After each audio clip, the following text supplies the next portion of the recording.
இருக்கிறது. இந்த காலை தியானத்திற்காக ஒரு வசனத்தை நாம் வாசிக்கலாம். இந்த ஏசாயாவின் தீர்க்கதரிசன புஸ்தகம் 60ஆம் அதிகாரம் 20ஆம் வசனத்தை நீங்கள் வாசிக்கும்படியாக அன்பை கேட்கிறேன். ஏசாயாவின் தீர்க்கதரிசன புஸ்தகம் 60ஆம் அதிகாரம் 20ஆம் வசனம். உன் சூரியன் இனி அஸ்தமிப்பதில்லை, உன் சந்திரன் இனி மறைவதும் இல்லை. உன் சூரியன் இனி அஸ்தமிப்பதும் இல்லை, உன் சந்திரன் மறைவதும் இல்லை. உன் சந்திரன் மறைவதும் இல்லை. கர்த்தரே உனக்கு நித்திய வெளிச்சமாய் இருப்பார். கர்த்தரே உனக்கு நித்திய வெளிச்சமாய் இருப்பார். உன் துக்க நாட்கள் முடிந்து போகும். உன் துக்க நாட்கள் முடிந்து போகும். ஹல்லேலூயா, ஹல்லேலூயா. வசனம் வேதத்தில் மிக ஒரு அழகான ஒரு வார்த்தை. உன் சூரியன் இனி அஸ்தமிப்பதில்லை, உன் சந்திரன் இனி மறைவதும் இல்லை. கர்த்தரே உனக்கு நித்திய வெளிச்சமாய் இருப்பார். உன் துக்க நாட்கள் முடிந்து போகும் என்று எழுதப்பட்டிருக்கிறது. கர்த்தரே உனக்கு நித்திய வெளிச்சம். உன் துக்கத்தின் நாட்களை முடிவுக்கு கொண்டு வருகிற தேவன். வேதத்தில் ஆண்டவருக்கு அநேக பெயர்கள் உண்டு. எனக்கு பிடிச்ச ஒரு பேர் இருக்குது. என்னன்னா, அவருக்கு பேர் ஒமேகா. ஒமேகான்னா என்ன அர்த்தம்னா முடிவுன்னு அர்த்தம், அந்த முடிவு. அவருக்கு அல்பா ஒமேகா. அல்பான்னா ஆரம்பம், ஒமேகான்னா முடிவு. என் தேவனுடைய பெயர் முடிவு. அவர் முடிவை உண்டாக்குகிறவர், முடிவை உண்டாக்குகிறவர். சிலுவையிலே இயேசு கிறிஸ்து ஒரு வார்த்தை சொன்னார், எல்லாம் முடிந்தது என்று சொல்லி. என் ஆண்டவர் இந்த காலை வேளையிலும் கூட இந்த வார்த்தையை கேட்டுக்கொண்டிருக்கிற எனக்கு அன்பான தேவஜனமே, உன் துக்கத்தின் நாட்களை முடிவுக்கு கொண்டு வரக்கூடிய என் தேவன் அவர் உண்மையுள்ளவர். அவர் முடிவுக்கு கொண்டு வருவார். கர்த்தருடைய நாம் மையப்படுவதாக. கர்த்தர் உனக்கு நித்திய வெளிச்சமாய் இருக்கிறார். அந்த நித்திய வெளிச்சம் துக்கத்துக்கு முடிவை கொண்டு வரும் என்று நாம் இங்கே பார்க்கிறோம். எனக்கு அன்பான தேவ ஜனமே, இந்த உலகத்தை தேவன் உண்டாக்கும் பொழுது ஆதியிலே தேவன் வானத்தையும் பூமியையும் சிருஷ்டித்தார். ஆதியாகமம் 1:1. இது ரொம்ப அழகான வசனம். சின்ன பிள்ளைகளுக்கெல்லாம் நம்ம சொல்லிக் கொடுக்குறோம். நேற்று கூட ஒரு குட்டி பிள்ளை ஸ்டேட்டஸில் போட்டிருந்தாங்க, ஆதியிலே தேவன் வானத்தையும் பூமியும் சிருஷ்டித்தார். ஆதியாகமம் 1:1. ரொம்ப நல்லா இருந்துச்சு. நான் சொல்கிறேன், கவனிங்க.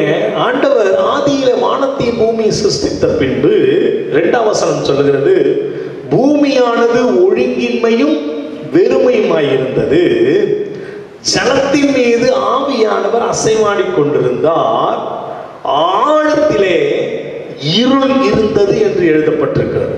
நல்லா கவனிங்க. ஆழத்துல என்ன இருந்ததுதான்? இருள் இருந்ததுதான். ஆனா ஜலத்தின் மேல ஆவியானவர் அசைவாடி கொண்டிருந்தார். கவனிங்க.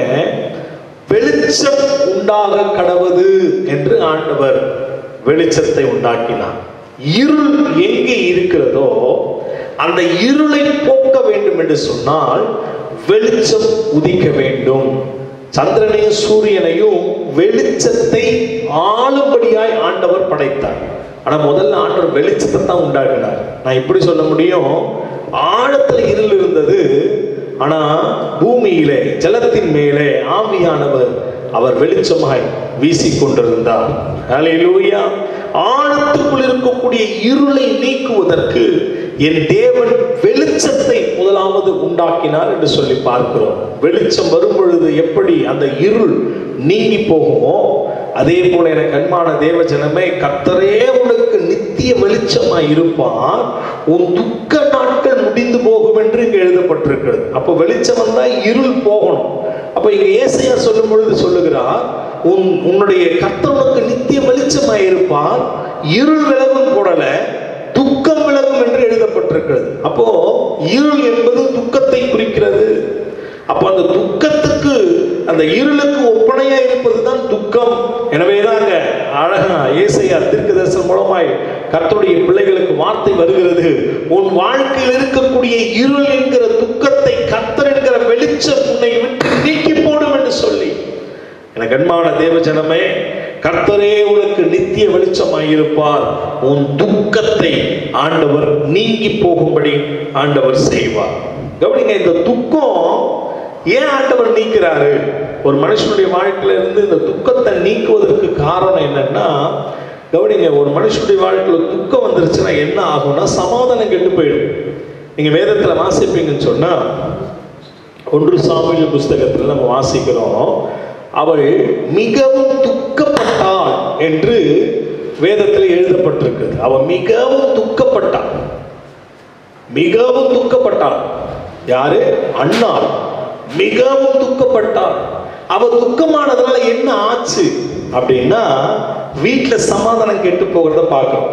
நல்லா புரிஞ்சுக்குங்க, ஒரு மனிதனுடைய வாழ்க்கையில துக்கம் ஏற்படும் பொழுது அந்த துக்கம் அவனையும் அவனை சுற்றி இருக்கிறவங்களுடைய சமாதானத்தையும் ஒழித்து போடுகிறது. அண்ணாளுடைய இருதயத்துல துக்கம், வீட்டுல சமாதானம் கெட்டு போச்சு. கணவன் மனைவிக்குள்ள சண்டை. யோசிச்சு பாருங்க, அவன் வந்து கெஞ்சுறான், அண்ணாலே ஏம்மா நீ அழுவுற? அழுவாதம்மா, துக்கமா இருக்காதம்மா, 10 பிள்ளைங்களை விட நான் உனக்கு ரொம்ப பெருசுமா, இதோ இவர் உனக்கு 2 பங்கு கொடுக்குறேன், 2 பங்கு நீ வச்சுக்க, சந்தோஷமா இரு, துக்கமா இருக்காது. ஏன் அவன் துக்கத்தை மாத்தம் நினைச்சான்னா, அண்ணால் மட்டும் துக்கமா இல்லை, அந்த துக்கத்தை எங்க டிரான்ஸ்பர் பண்றான்னா தன் கணவனுக்கு டிரான்ஸ்பர் பண்றான். அந்த துக்கத்தை தன்னை சுற்றி இருக்கிறவர்களுக்கு பாதிப்பை ஏற்படுத்துகிறது. நான் சொல்றேன் கண்மானவர்களே, நீ ஏதோ ஒரு காரியத்தை நீ மட்டும் துக்கப்பட்டனா அது உன்னோட போகிறது இல்ல, உன் குடும்ப சமாதானத்தை கெடுக்கிறது. நீ ஒரு வேலைக்கு போனா அந்த வேலையில் இருக்கக்கூடிய சூழ்நிலையை மாற்றி போட்டுரும். ஒரு துக்கம் நம்மை சுற்றி இருக்கிறவங்களுடைய சமாதானத்தை எல்லாம் கெடுத்து போடுகிறது. எனவேதான் ஆண்டவர் சொல்றாரு, உன் துக்க முகத்தை நான் மாத்தி போடுவேன், உன் துக்கத்தை நான் முடிவுக்கு கொண்டு வருவேன். நீங்க வேதத்துல இன்னொரு காரியத்தை சொல்றேன், யோபுடைய துக்கம் மனதை பாரப்படுத்தினது. துக்கம் வந்து எப்படிப்பட்டதுன்னு சொன்னா, அவன் சொல்றான், கடற்கரை மணலை பார்க்கிலும் பாரமானதுன்னு அவர் எழுதுறாரு. யோபுவின் புஸ்தகம் நீங்க 6ஆம் அதிகாரம் 3ஆம் வசனத்தை வாசிச்சீங்கன்னு சொன்னா, கடற்கரை மணலை பார்க்கிலும் எனக்கு அது ரொம்ப பாரமா இருக்குது என் துக்கம். அப்ப துக்கம் ஒரு மனுஷனுடைய வாழ்க்கையில பாரத்தையும் வேதனையையும் கொடுக்கக்கூடியது தான் துக்கம். நல்லா யோசிச்சு பாருங்க எனக்கு அன்பானவர்களே, நம்ம துக்கப்பட்டுட்டோம்னா நம்ம இருதயம் அது எப்படின்னே தெரியாது.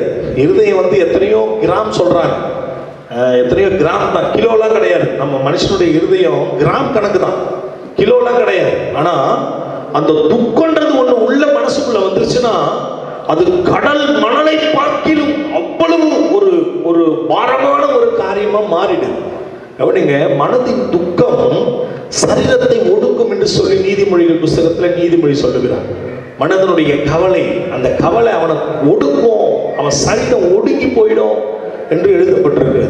நகர்மான தேவஜனமே, யாபேசை குறித்து நீங்க வாசிக்கும் பொழுது, யாபேசுக்கு அவங்க அம்மா பேர் இருக்குது, இவன் துக்கம்னு பேர் வச்சிருச்சு. யாபேசுன்னா துக்கம்னு அர்த்தம்.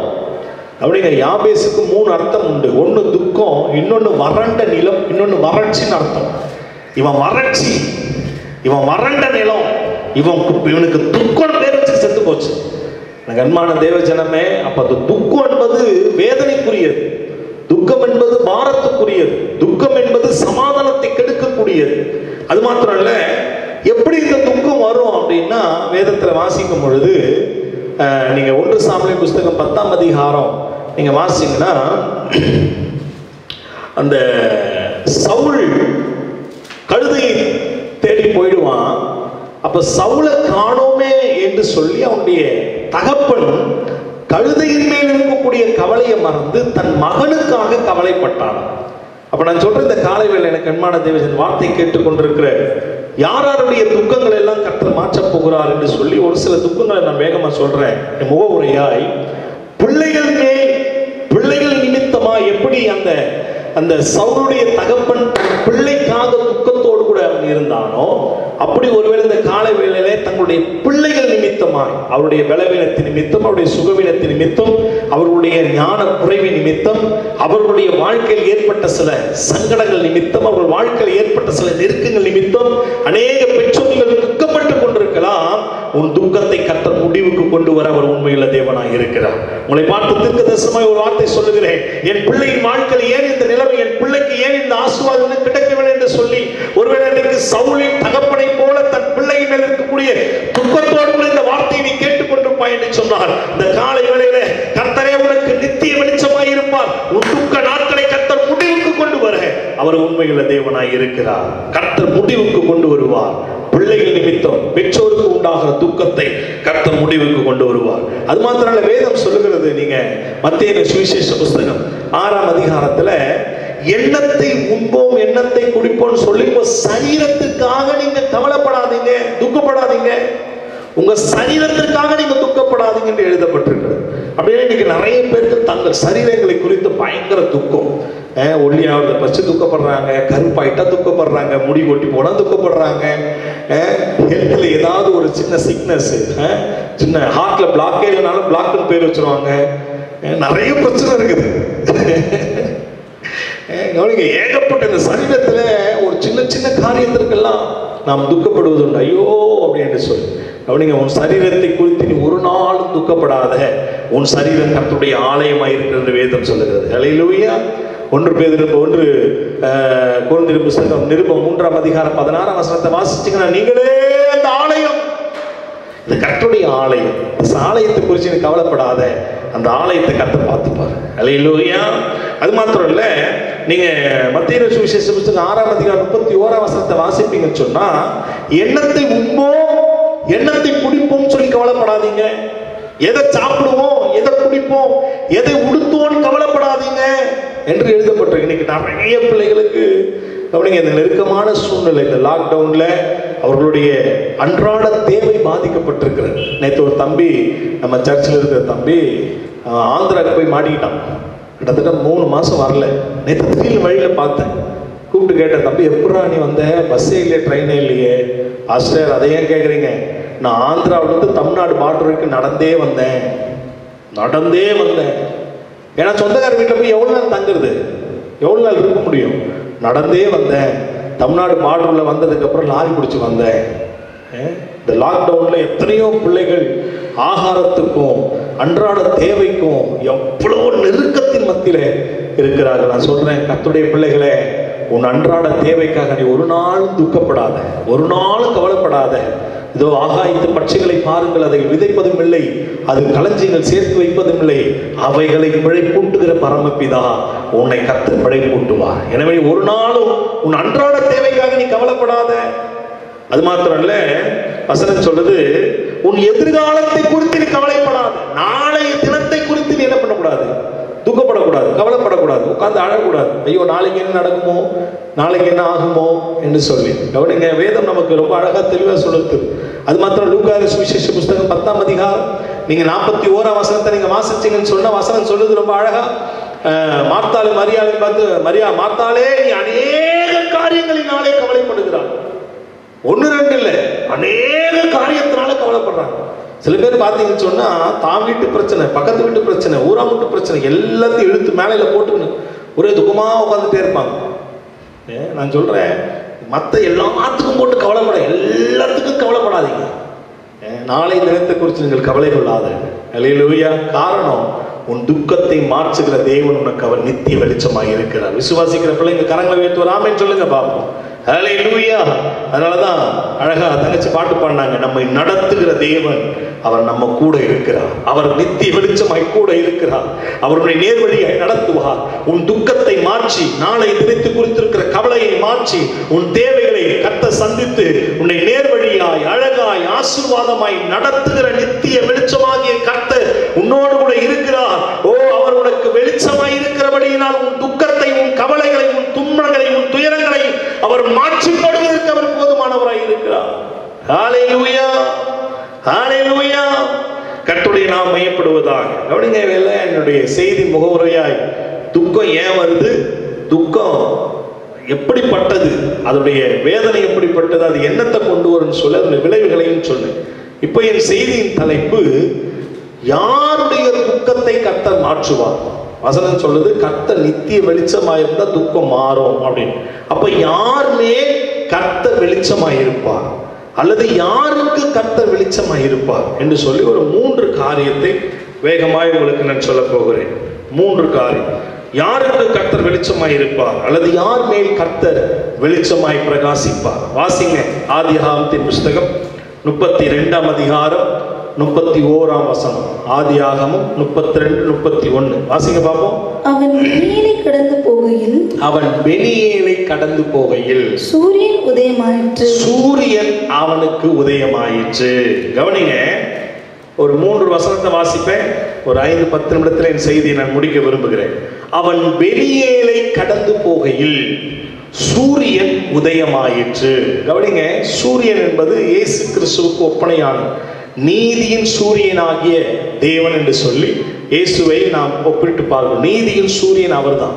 அப்போ கவனிங்க, அவன் பெனியேலை கடந்து போகும் பொழுது அவன் மேல் சூரியன் அல்லது வெளிச்சம் அவன் மேல் உதிக்கிறது. வெளிச்சம். யார் இந்த மனிதன்? யாக்கோபு. யாக்கோபு பெனியேல் என்ற ஒரு இடத்தை அவன் கடந்து போன பொழுது அவன் மேல வெளிச்சம் வீசினது என்று நாங்கள் வாசிக்கிறோம். கவனிங்க, கர்த்தர் நமக்கு வெளிச்சமாய் இருப்பார். கர்த்தர் வெளிச்சமாய் இருந்தா துக்கத்தை மாற்றுவார்னு சொன்னேன். அப்ப யார் மேல வெளிச்சம் வீசுது? பெனியேலை ஒரு மனிதன் கடந்து போகும் பொழுது. பெனியேல் என்றால் என்ன? கர்த்தருடைய முகம் என்று சொல்லி அர்த்தம். கவனிங்க, நீங்க 32ஆம் அதிகாரத்தை நீங்க திருப்பி கொண்டீங்கன்னு சொன்னா, நீங்க வாசிப்பீங்கன்னு சொன்னா வாசிக்கலாம்.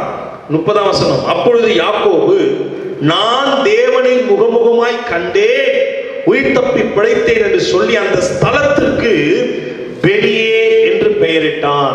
ஒருவேளை நம்ம சர்ச் பேரு பெனியேல், நிறைய பேருக்கு இது அர்த்தம் தெரியுமான்னு தெரியல. பெனியேல் ஏன் அப்படி பேர் வந்தது அப்படின்னு சொன்னா, தேவனுடைய முகம் என்று சொல்லி அர்த்தம். தேவனை முகமுகமாய் தரிசித்த இடம் என்று சொல்லி அர்த்தம். தேவனை பார்க்கிற இடத்துக்கு பேர் தான் பெனியேல். அதனாலதான் நம்ம சர்ச்சுக்கு பெனியேல்னு பேர் வச்சிருக்கோம். தேவனை பார்க்கிற இடம். மனுஷனை பார்க்கிற இடம் இல்லை, இல்லை நீங்க ட்ரெஸ் காட்டுற இடம் இல்லை. இது தேவனை பார்க்கிற இடம். அவரை பார்த்து அவருடைய நாமத்தை தொழுது கொள்ளுகிற இடம். முகமுகமாய் அவரை தரிசிக்கிற அனுபவம் தான் பெனியேல் என்று சொல்லி அர்த்தம். எனக்கு அன்பான தேவஜனமே, பெனியேலின் அனுபவம் இருக்கிற ஒவ்வொரு பிள்ளைகளுக்கும் கர்த்தர் அவர் வெளிச்சமாய் இருக்கிறார். வெளிச்சமாய் இருக்கிறார். பெனியேலின் அனுபவம் ஒவ்வொருக்கும் இருக்க வேண்டும். பெனியேலின் அனுபவம் என்ன? தேவனை பார்க்கிற அனுபவம். அது ரொம்ப அழகா சொல்லணும்னு சொன்னா, ஜெபிக்கிறவன் தான் தேவனை பார்க்கணும். ஜெப நேரத்துல கர்த்தரை நம்ம பார்க்கணும்.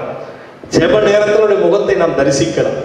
ஒவ்வொரு நாளும் அதிகாலையில எழுந்து அவரை நோக்கி பார்க்கிற பிள்ளைகளை தரிசிக்கிறார்கள். அவரை பார்க்கிறார்கள். கர்த்தரை கண்டடையத்தக்க சமயத்தில் தேடுங்கள் என்று வேதம் சொல்கிறது. அதிகாலையில அவரை நோக்கி பார்த்தா அவரை நம்ம பார்க்க முடியும். கவனிங்க, இங்க யாக்கோபு 24ஆம் வசனத்தை நீங்க வாசிங்கன்னு சொன்னா, யாக்கோபு பிந்தி தனித்திருந்தான். எப்படி ஜெபம் பண்ணானா? தனித்திருந்தான். நம்ம இந்த சூழ்நிலை நமக்கு தெரியும். யாக்கோபு தன் அண்ணனுக்கு அந்த சேஷ்டபுத்திர பாகத்தை வாங்கினதுக்கு அப்புறம், அதுக்கப்புறம் அப்பா கிட்ட போய் ஆசீர்வாதத்தை வாங்கினதுக்கு அப்புறம் ஏசா யாக்கோபை கொன்றுவேன்னு சொல்லி தீர்மானம் எடுக்கிறான். எனவே ஒரு பயந்து மாமா லாபான் வீட்டுக்கு ஓடி போறாரு. அங்க போய் 20 வருஷம் இருக்கிறாரு. அங்க அநேக ஆடு மாடுகளையும் சொத்துக்களையும் சேர்த்து சம்பாதித்து அவர் திரும்ப வராரு. திரும்ப வரும் பொழுது அவருக்கு ஒரு செய்தி கேள்விப்படுது. உன் அண்ணனாகி ஏசா 400 பேரோடு கூட உன்னை எதிர்கொண்டு வருகிறான் என்ற செய்தி அங்கே கேள்விப்படுகிறது. கேள்விப்பட்ட உடனே ஒரு பயம் வந்து போச்சு. ஐயோ, எங்க அண்ணனுக்கு செய்த துரோகத்தின் நிமித்தமாக எங்க அண்ணன் என்னை கொன்று போடுவானே என்று சொல்லி கலங்கி தனக்கு உண்டான எல்லாவற்றையும் அந்த யாப்போத்தின் நதிக்கரையில் அவன் அக்கறைப்படுத்தினான் என்று எழுதப்பட்டிருக்கிறது. தனக்கு இருந்த மனைவி, பிள்ளைகள், ஆடு மாடு, வேலைக்காரன் எல்லாவற்றையும் அப்புறப்படுத்தி அவன் பிந்தி அவன் தனித்திருந்தான். அப்படிங்க தெய்வ சமூகத்துல தனியா உட்கார்ந்து அவருடைய பிரசன்னத்தை உணர்ந்து ஜெபிக்கிற ஒரு அனுபவம், அது ஒரு உன்னதமான அனுபவம். அந்த உன்னதமான அனுபவத்தை நாம் பெற்றுக்கொள்ள வேண்டும். அவங்க வாழ்க்கையில கர்த்தர் வெளிச்சமாவே இருப்பார். துக்கம் அவங்களை சேதப்படுத்தார். துக்கம் அவங்க இருதயத்தை கவ்வி பிடிக்காது. எனக்கு அன்பான தேவஜனமே, என்ன ஒரு முறை ஒரு பிரதர் என்னை பார்த்து கேட்டார், பிரதர் நீங்க நைட்ல நல்லா தூங்குவீங்களான்னு கேட்டார். நான் சொன்னேன், நல்லா தூங்குவோம் பிரதர், படுத்த உடனே தூங்கிடுவேன் அப்படின்னு. அப்படியா? உங்களுக்கு யாரை குறிச்சும் உங்களுக்கு பாரமே இருக்காதா அப்படின்னாரு. உங்களுக்கு சபையை குறித்து, சபை ஆத்துமாக்களை குறித்து உங்களுக்கு பாரம் இருக்காதான்னார். நான் சொன்னேன், அந்த பாரம்லாம் இருக்கும் அப்படின்னு. உடனே அவர் கேட்டார், பாரம் இருந்தால் எப்படி உங்களுக்கு தூக்கம் வரும் அப்படின்னார். நான் சொன்னேன், பிரதர், சபையை குறித்து, ஆத்துமாக்களை குறித்து, அவங்க வாழ்க்கையில் பிரச்சனைகளை குறித்து, என்னுடைய தேவைகளை குறித்து எனக்கு பாரம் உண்டு. ஆனால் எப்பேற்பட்ட பாரம், எவ்வளோ தேவைகள் என்ன இருந்தாலும் இதையெல்லாம் சந்திக்கிறவர் கர்த்தர்ன்ற அந்த விசுவாசம் எனக்குள்ள இருக்கிறதுனால நான் என் மனசுக்குள்ள அதை வைக்கிறது இல்லை. வசனம் சொல்லுது, கர்த்தர் மேல உன் பாரத்தை என்ன பண்ணிடு, டிரான்ஸ்ஃபர் பண்ணிடு. பாரம் வரும், நெருக்கம் வரும், கவலை வரும், அதையெல்லாம் அவர் மேல வச்சுட்டா நிம்மதியா தூங்கலாம் பிரதர் நான் சொன்னேன். அல்லேலூயா. இன்னைக்கு நிறைய பேர் பாரத்தை தாங்கிட்டே வச்சுக்கிறாங்க. நான் தான் இதுக்கு சொல்யூஷன், நான் தான் இதுக்கு தீர்வு, நான் தான் இதுக்கு முடிவை கொண்டு வரணும்னா ஒரு நாள் முடிவு கொண்டு வர முடியாது. கவனிங்க, முடிவு எங்க தெரியுமா? தேவ சமூகத்திலே உண்டு. தேவ சமூகத்திலே உண்டு. அண்ணாளுடைய பிரச்சனைக்கு முடிவை கர்த்தருடைய சமூகத்தில் போய் தேடினா, ஆண்டவரை நோக்கி பார்த்தா, தானியேலுக்கு ஒரு நெருக்கம் வந்த பொழுது அந்த நெருக்கத்துக்கு முடிவை தேவ சமூகத்தில் போய் தேவ சமூகத்தில் காத்து கிடக்கிறான். கண்மான தேவ ஜனமே, ஆகாருக்கு தன் பிள்ளைக்கு ஒரு நெருக்கம் வரும் பொழுது அவன் தேவனுடைய முகத்தை நோக்கி கதறான். வேதத்துல வாசிக்கிறோம். நம்ம சபையில ஒரு அன்பு குடும்பத்தார் உண்டு. தன் பிள்ளைக்கு குழந்தைக்கு உடம்பு சரியில்லை, உடம்பு ஃபுல்லா பருவா போட்டுடுச்சு. எல்லாரும் பக்கத்துல பார்த்து சொல்லிட்டாங்களா, அம்மா போட்டுடுச்சு அப்படின்ட்டாங்களாம். உடனே அந்த பிள்ளைங்க டாக்டர்கிட்ட ஓடலை. நடந்த சாட்சி. டாக்டர்கிட்ட குழந்தை தீட்டு ஓடலை. ரெண்டு பேரும் கணவன் மனைவி கை கோர்த்து ஜோம் பண்ணிட்டு, வா நம்ம சர்ச்சுக்கு போய் ஜோம் பண்ணலான்னு சொல்லி சர்ச்சுக்கு வந்து ரெண்டு பேரும் கை கோர்த்து ஜோம் பண்ணிட்டு கீழே இறங்குறாங்க. எனக்கு திடீர்னு ஒரே ஷாக்காக போச்சு. என்னடா இது, வராத குடும்பம் இன்னைக்கு சர்ச்சுக்கு வந்துருக்குதே நடுவில் அப்படின்னு சொல்லிட்டு என்னன்னு கூப்பிட்டு கேட்டேன். இல்லை பாஸ்டர், குழந்தைக்கு உடம்பு சரியில்லை, அம்மா போட்டுருச்சுன்னு சொல்லிட்டாங்க, என்னன்னு தெரியல, பயமா இருக்குது, அதனால நாங்கள் ஜோம் பண்ணுறோம், ஆண்டவர் அற்புதம் செய்வோன்னு சொல்லி ஜோம் பண்ணிட்டு போகிறோன்ட்டு போயிட்டாங்க. மறுநாள் மதியம் அந்த ஃபேமிலி நான் மறுபடியும் சர்ச்சில் பார்த்தேன். கூப்பிட்டு கேட்டேன், என்ன ஆச்சு அப்படின்னா, அவங்க சொன்ன சாட்சி, நேற்று வந்து நாங்கள் ஜோம் பண்ணோம், ஆண்டவர் எந்த மெடிசன் இல்லாமல் குழந்தைக்கு அற்புத சுகத்தை கொடுத்துட்டாரு, இன்னைக்கு நாங்கள் நன்றி செலுத்துறதுக்கு வந்து ஜோம் பண்ணுறோம். நான் அல்லேலூயா. நான் சொல்கிறேன், ஜெபம் சகலவற்றையும் மாற்றத்தை கொண்டு வரும். ஜெபம் அற்புதங்களை செய்யும். ஜெபம் உன் துக்கத்திலிருந்து உன்னை வெளியே கொண்டு வரும். சகரியா டானிஃபோம் என்று சொல்லக்கூடிய ஒரு தேவ மனிதர் அவர் சொல்லும் பொழுது சொல்லுகிறார், ஒரு மனிதனுடைய ஜெபம் வானத்தை திறக்கும் என்று சொன்னார். இயேசு கிறிஸ்து சொல்றாரு, ஒரு மனுஷன் ஜெபம் பண்ணும் போது வானம் திறக்கும் என்று சொன்னால், அதே போல கர்த்தருடைய பிள்ளைகளாகிய நீங்களும் நானும் ஜெபிக்கும் பொழுது நமக்காக வானத்தை திறப்பதற்கு என் தேவன் அவர் உண்மையுள்ளவராய் இருக்கிறார். சோ ஊக்கமான ஜெபம் வானத்தை திறக்கும் என்று சொல்லி சகரியா டானிஃபோம் என்று சொல்லக்கூடிய ஒரு தேவ மனிதன் சொல்லுகிறார். நான் உங்களை பார்த்து சொல்லுகிறேன், உன் துக்கமோ, உன் கவலையோ, உன் வேதனையோ, உன் நெருக்கமோ, உன் பிரச்சனையோ எதுவானாலும் பிரச்சனைக்கு தீர்வு மனிதனத்தில் அல்ல. பிரச்சனைக்கு தீர்வு ஏதோ ஒரு சொல்யூஷன் ஏதோ ஒரு இடத்துல அல்ல. பிரச்சனைக்கு தீர்வு தேவனுடைய சமூகத்தில் அவர் முகத்தை பார்ப்பதில்லை. அவரை நோக்கி நீ கெஞ்சும் பொழுது, அவரை நோக்கி நீ ஜெபிக்கும் பொழுது, அவரை நோக்கி பார்க்கும் பொழுது, என் கர்த்தர் உன்னுடைய பிரச்சனைக்கு, உன் தீர்வுக்கு, உன்னுடைய போராட்டத்துக்கு, உன் துக்கத்திற்கு, உன் துயரத்திற்கு தேவன் முடிவை உண்டு பண்ண அவர் போதுமான தேவனாய் இருக்கிறார். யாக்கோபு அதை அவன் அறிந்து கொண்டபடியினால் தான் எல்லாவற்றையும் அவன் அப்புறப்படுத்தி பிந்தி தனித்திருந்து தேவ சமூகத்தில் அவன் ஜெபிக்கிறான். ஒரு வார்த்தை சொல்றான், நீர் என்னை ஆசீர்வதித்தால் ஒழிய நான் உம்மை போகவிடே. நீர் என்னை ஆசீர்வதித்தால் ஒழிய. எத்தனையோ செல்வங்கள் அவனுக்குள்ள இருந்தது, எத்தனையோ நன்மைகள் இருந்தாலும், ஆண்டவரே நீ என்னை ஆசீர்வதித்தால் ஒழிய நான் உம்மை விடுவதில்லை என்று சொல்லி அவன் சொன்னான். நான் சொல்றேன், தேவ சமூகத்துக்கு வரும் பொழுதெல்லாம் நீங்க எப்படி ஜெபிக்கணும்னா, யாக்கோபு மாதிரி ஜெபிக்கணும். ஆண்டவரே, நீங்க இந்த விண்ணப்பத்துக்கு பதில் கொடுக்காம இந்த இடத்தை விட்டு நான் எழுந்துக்க மாட்டேன். நான் நிறைய பேர் சர்ச்சோட சொல்லியிருக்கிறேன், சில பேர்கிட்ட நான் சொல்லியிருக்கிறேன். ஜெபம் என்பது எப்படின்னா, ஒரு காட்டுல மானும் சிங்கமும் ஓடிச்சான், புலியும். மானை புலி துரத்துதான், மானு ஓடுது, புலியும் ஓடுது. ஜபம்ன்றது இப்படிதான் இருக்கணும். எப்படி தெரியுமா? மானு ஓடுது, புலியும் ஓடுது. கவனிங்க, இந்த புலி உடைய ஓட்டத்துக்கும் மானுடைய ஓட்டத்துக்கும் பெரிய வித்தியாசம் உண்டு. புலி மானை துரத்துது பிடிச்சு சாப்பிட்றதுக்கு, மானு புலிக்கிட்ட தப்பிக்கணும்னு ஓடிட்டு இருக்குது. ரெண்டு ஓட்ட வித்தியாசம், ரெண்டுமே ஓடுதுக்கான வித்தியாசம் இருக்குது. என்ன வித்தியாசம் தெரியுமா? இந்த புலிக்கு இந்த மான் இல்லைன்னா இன்னொரு மான் கிடைச்சிடும். ஆனா இந்த மானு இப்போ ஓடலைன்னா இன்னொரு முறை ஓட முடியாது. ஜெபம் தேவ சமூகத்துல வந்து அப்படிதான் இருக்கணும். இந்த தருணத்தை விட்டா இன்னொரு தருணம் எனக்கு கிடைக்காதுன்னு சொல்லி, ஆண்டவரே நீ என்னை ஆசீர்வதித்தால் ஒழிய நான் உம்மை விடுவதில்லை. அதுதான் ஜெபமா இருக்கும். இன்னைக்கு யாக்கோபு அப்படிதான் ஜெபம் பண்ணான். ஆண்டவரே நீ என்னை ஆசீர்வதித்தா விட மாட்டான் ஆண்டவரே. இப்போ ஓடலாம், இன்னொரு வாய்ப்பு கிடைக்காது, இன்னொரு சான்ஸ் நமக்கு இல்லை. அதனாலதான் மானு ஓடுது, அப்படி ஓடுது. புலியின் ஓட்ட மாதிரி தான் சில பேர் வந்து ஜெபம் பண்ணுவாங்க. ஆண்டவரே எனக்கு செஞ்சா செய்யுங்க, தெரிஞ்சாது ஜெபத்தில் வர நான் அறிந்தும் அறியாமலும் தெரிந்தும் தெரியாமலும் நான் கேட்க மறந்ததையும் நீயே மறந்துட்ட, அது கொடுப்பார்.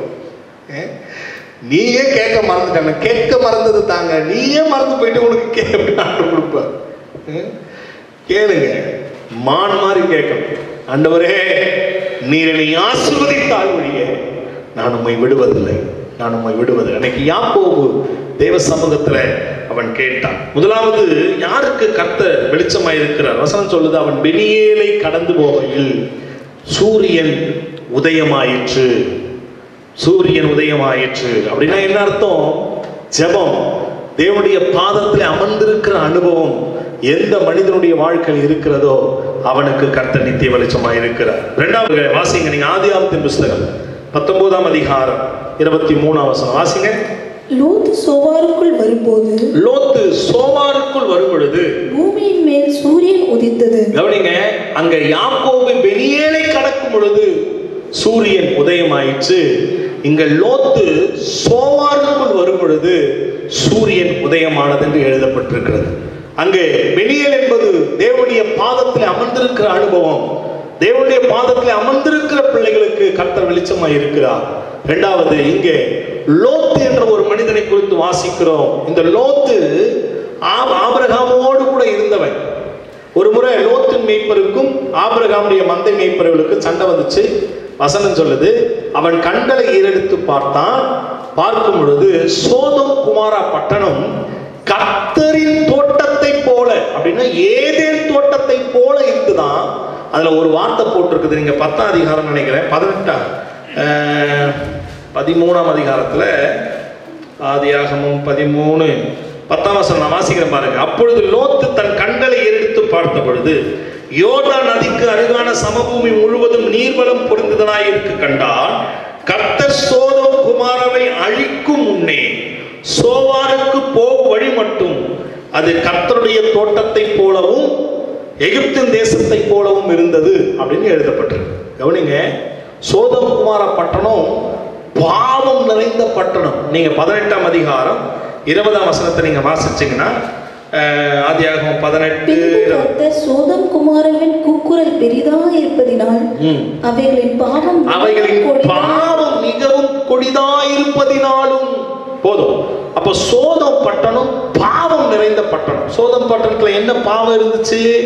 கவனிங்க, விபச்சாரம் மாத்திரம் இல்ல, ஆண்களோடு ஆண்கள் அவலட்சணமாய் செய்யக்கூடிய அந்த லெஸ்பியன் அப்படின்னு சொல்லுவாங்க, ஓரின சேர்க்கை. இன்னைக்கு அமெரிக்க ஐக்கிய நாடு அழிஞ்சு போறதுக்கு ஒரு காரணம் இந்த ஓரின சேர்க்கையை அவர்கள் அங்கீகரித்தது. அதனாலதான் இன்னைக்கு அமெரிக்கா அடி வாங்கிட்டு இருக்கு கொரோனாவில். ஓரின சேர்க்கையை அங்கீகரித்தார்கள். இந்தியாவிலையும் அதை அக்செப்ட் பண்ணலாம், ஆண்கள் திருமணம் செய்து கொள்ளலாம்னு சொல்லி அதற்கான அந்த சட்டங்களை கொண்டு வரணும்னு சொல்லி தேசம் அப்படியே ஆயத்தமாக இருந்துச்சு. கவனிங்க, தேசத்திலே பாவம் பெருகுகிற பொழுதெல்லாம் தேவனுடைய நியாய தீர்ப்பு வெளிப்படுகிறதை நாம் பார்த்து கொண்டிருக்கிறோம். அன்றைக்கு பாபேல் கோபுரம் கர்த்தருக்கு பிரியமில்லாத ஒரு அருவருப்பாய் எழுப்பினார்கள், கர்த்தர் அதை அழித்து போட்டார். அங்கே சோதோம் குமாரா பட்டணம் கர்த்தருக்கு பிரியமில்லாத பாவம் எழுப்பின பொழுது கர்த்தர் அந்த பட்டணத்தை அழித்து போட்டார். இன்றைக்கு கொரோனா போன்ற வைரஸ் இந்த தேசத்தை உலுக்கி கொண்டிருப்பதற்கான காரணம் என்ன? தேசத்திலே பாவம் பெருகி கொண்டிருக்கிறது. தேசத்திலே பாவம் பெருகி கொண்டிருக்கிறது. ஓரின சேர்க்கையை உலகம் முழுவதும் சில நாடுகள் அங்கீகரித்து விட்டது. நீங்க நல்லா நோட் பண்ணி பாருங்க, எந்த நாட்டிலெல்லாம் பாவம் பெருக்கெடுத்து ஓடுதோ அந்த நாட்டிலெல்லாம் கர்த்தருடைய நியாய தீர்ப்பை நாம் பார்த்து கொண்டிருக்கிறோம். ஹல்லேலூயா. கண்மான தேவஜனமனைக்கு சோதோம் குமாரா பட்டணத்தை கர்த்தர் அழித்து போட்டார். காரணம், அங்க பாவம் பெருகினது, ஓரின சேர்க்கை அங்க பெருகினது. தகப்பனோடு பிள்ளைகள் அவலட்சணமான காரியங்களை செஞ்சாங்க. குடும்பங்களுக்குள்ளே உறவுகளுக்கு அந்த உறவுகள் என்ற எந்த விதமான கட்டுப்பாடும் இல்லாமல் அந்த இச்சையினாலும் பாவத்தினாலும் அந்த சோதோம் பட்டணம் பெருகி போயிருந்தது என்று சொல்லி நாம் பார்க்க முடிகிறது. எனக்கு அன்பான தேவஜனமே, அந்த பட்டணத்தை விட்டு ஆண்டவர் லோத்துவையும் சோகத்தையும் அவர் வெளியே கொண்டு வருகிறார். வசனம் சொல்லுகிறது, நீ அந்த மலைக்கு ஓடிப்போ. உடனே லோத்து சொல்றான், ஆண்டவர் அவ்வளோ தூரம் ஓட முடியாதுப்பா, இங்க சோவார்னு ஒரு பட்டணம் இருக்குது, அந்த பட்டணத்துக்கு நான் ஓடி போறேன். சரி போ அப்படின்னார். வசனம் சொல்லுது, அவன் சோதோம் பட்டணத்தை விட்டு விலகி ஓடி சோவாருக்குள் போகும் பொழுது தேசத்தின் மேல் சூரியன் உதயமானது. அல்லேலூயா. அப்படி என்றால் என்ன அர்த்தம்?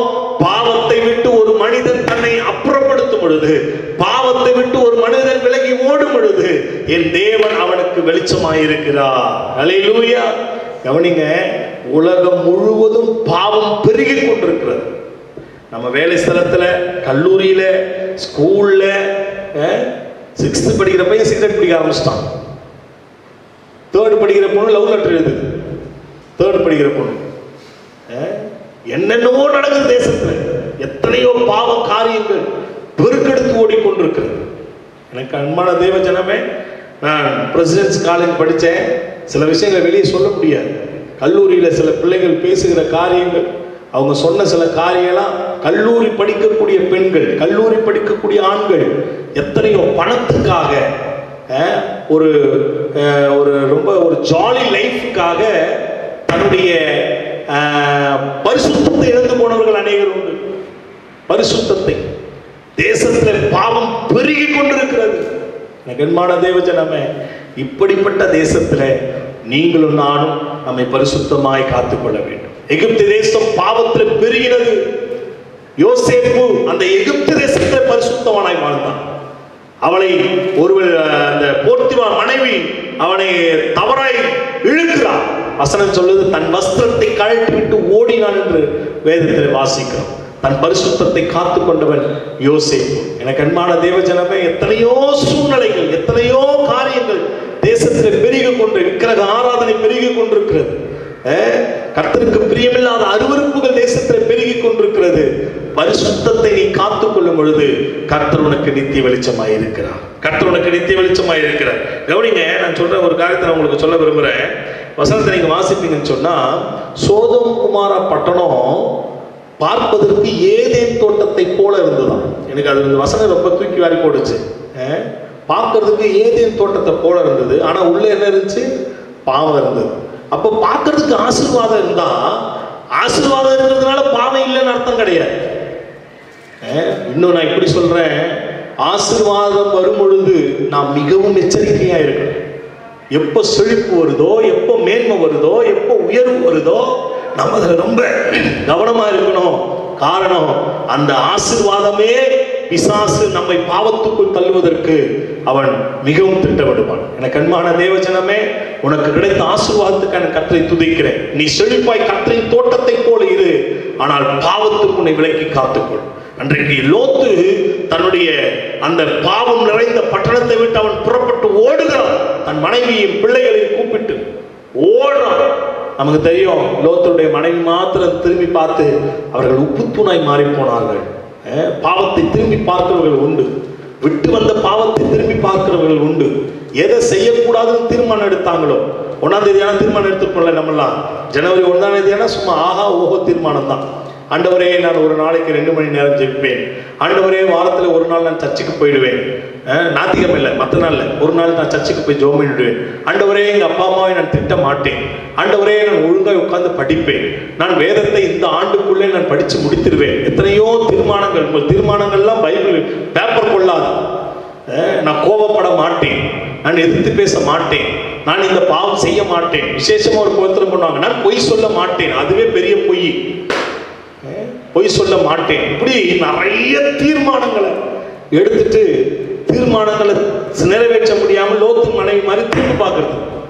நாய் தன் கக்கினதை திரும்ப போய் சாப்பிடணும் வசனம் எழுது. நாய் மட்டும்தான் இந்த குணாதிசயம், வேற ஒரு மிருகத்துக்கு அந்த குணம் கிடையாது. கக்கினதை திரும்ப சாப்பிடுறது நாய் மட்டும்தான். விட்டு வந்த பாவத்தை திரும்ப செஞ்சா நீ நானும் சொல்றது விரும்பல.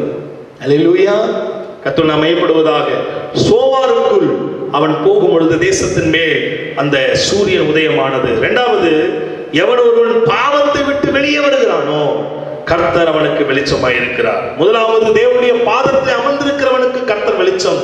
2வது, பாவத்தை விட்டு வெளியே வருகிறவனுக்கு கர்த்தர் வெளிச்சம். 3வது ஒரு காரியத்தை நான் சொல்லி முடிச்சிடறேன். நீங்க மல்கியா எழுதின தீர்க்கதரிசன புஸ்தகம் 4ஆம் அதிகாரம் 2ஆம் வசனம் வாசிங்க பார்ப்போம். மல்கியா 4:2. ஆனாலும் என் நாமத்துக்கு பயந்திருக்கிற உங்கள் மேல் நீதியின் சூரியன் உதிக்கும். ஆனாலும் என் நாமத்துக்கு பயந்திருக்கிற உங்கள் மேல் நீதியின் சூரியன் உதிக்கும். அதன் செட்டைகளின் கீழ் ஆரோக்கியம் இருக்கும். நீங்கள் வெளியே புறப்பட்டு போய் கொழுத்த கன்றுகளை போல வளருவீர்கள். கவனிங்க, யாருக்கு நீதியின் சூரியன் உதிக்கும் சொல்லிட்டு இருக்க? முதலாவது, கர்த்தருடைய பாதத்தில் அமர்ந்திருக்கிறவனுக்கு சூரியன் கர்த்தர் வெளிச்சமாய் இருப்பார். இரண்டாவது, பாவத்தை விட்டு விழுகிறவனுக்கு கர்த்தர் வெளிச்சமாய் இருப்பார். மூணாவது, கர்த்தருக்கு பயப்படுகிறவனுக்கு கர்த்தர் வெளிச்சமாய் இருப்பார். நான் ஒரே காரியத்துல சொல்றேன், தேவனுக்கு பயப்படுதல்னா என்ன அப்படின்னா ரெண்டே வார்த்தை. ஒண்ணு, கர்த்தர் பார்க்கிறார் என்கிற உணவு. இரண்டாவது, நாம் செய்கிற அத்தனையும் கர்த்தருடைய நியாய தீர்ப்பிலே கொண்டு போய் நிறுத்துவார் என்கிற எண்ணம். இந்த ரெண்டு இருக்கிறவன் கர்த்தருக்கு பயப்படுறான்.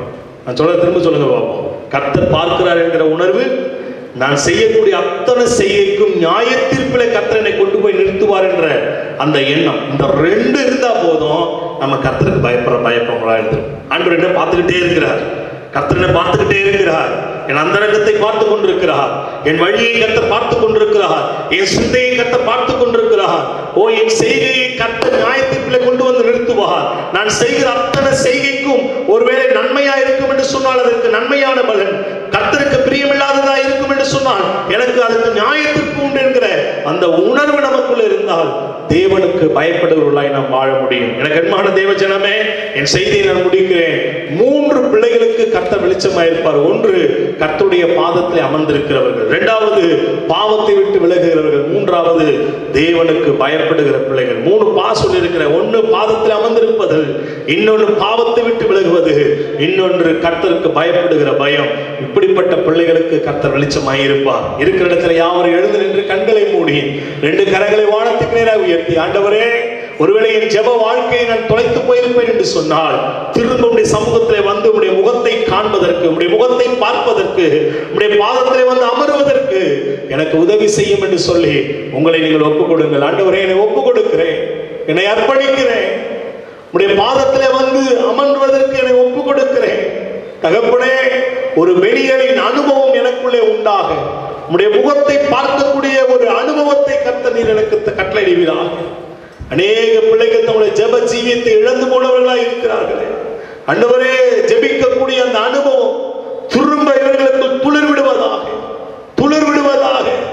தகப்பனே, மணிக்கணக்காய் தேவ சமூகத்தில் ஜெபித்த அந்த ஜெப நாட்கள் திரும்ப கிடைப்பதாக. தேவ சமூகத்தில் அமர்ந்து அவரோடு கூட நேரத்தை செலவு செய்த நாட்கள் திரும்ப கிடைப்பதாக. மக்கள் நன்றி. வெளியேறின் அனுபவம், தேவனுடைய பாதத்தில் அமர்ந்திருக்கிற அனுபவம் பிள்ளைகளுக்கு உண்டாகட்டும். ஆண்டவரே, பாவம் என்று தெரிந்த பொழுது அந்த பாவத்தை விட்டு ஓடுவதற்கு, விலகுவதற்கு கர்த்தர் நீர் உதவி செய்வீராக.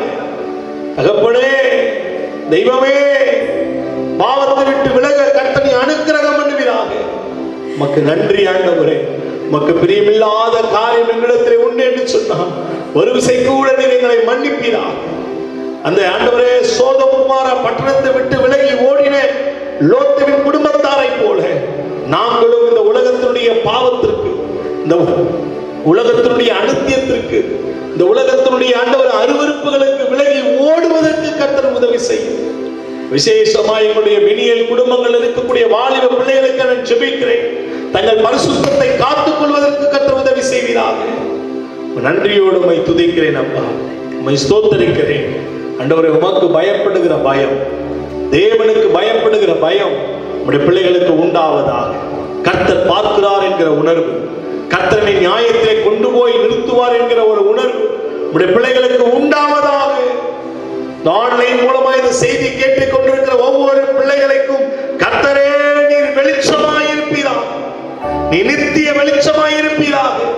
எந்த துக்கத்தோடு கூட இருக்கிறார்களோ அவருடைய துக்கங்களை கர்த்தர் அவர்களை விட்டு நீ மாறப்படும்படியாக ஜெபிக்கிறேன்.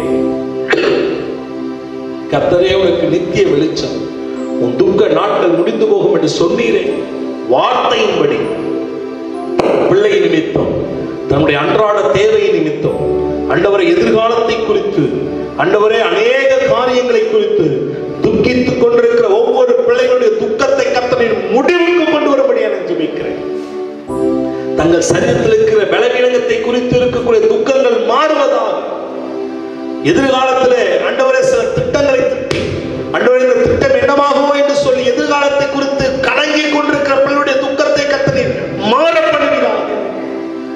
மக்கு நன்றி ஆண்டவரே. கர்த்தரே உடைய பிள்ளைகளுக்கு நித்திய வெளிச்சமாயும் துக்க நாட்களை முடிவுக்கு கொண்டு வா. ஆசீர்வதி, பலப்படுத்தும். இயேசு கிறிஸ்துவின் நாமத்தில் ஜெபிக்கிறோம் நல்ல பிதாவே. ஆமென், ஆமென், ஆமென். கர்த்தர் உங்களை ஆசீர்வதித்து உங்களை காக்க கடவுள். கர்த்தர் தம்முடைய முகத்தை மேல் பிரகாசிக்கும் உங்கள் கிருபையா இருக்க கடவுள். கர்த்தர் தம்முடைய முகத்தை பிரசன்னமாக்கி உங்களுக்கு சமாதானம் கட்டளை கடவுள் என்பதை பிதாவாகிய தேவனுடைய அன்பும் ஆண்டவராகிய இயேசு கிறிஸ்து வல்லமையும் கிருபையும் பரிசுத்தாவுடைய அந்யோன்ய ஐக்கியமும் இன்றைக்கும் என்றைக்கும் சதா காலமும் நம் அனைவரோடும் இருப்பதாக. யாவரும் சேர்ந்து சொல்லுவோம், என் ஆத்துமாவே கர்த்தரை ஸ்தோத்திரி, என் முழுமே பரிசுத்த நாமத்தை ஸ்தோத்திரி. என் ஆத்துமாவே கர்த்தரை ஸ்தோத்திரி, கர்த்தர் செய்த சகல உபகாரங்களை மறவாதே. ஆமென், ஆமென். God bless you. கர்த்தர் உங்களை ஆசீர்வதிப்பாராக.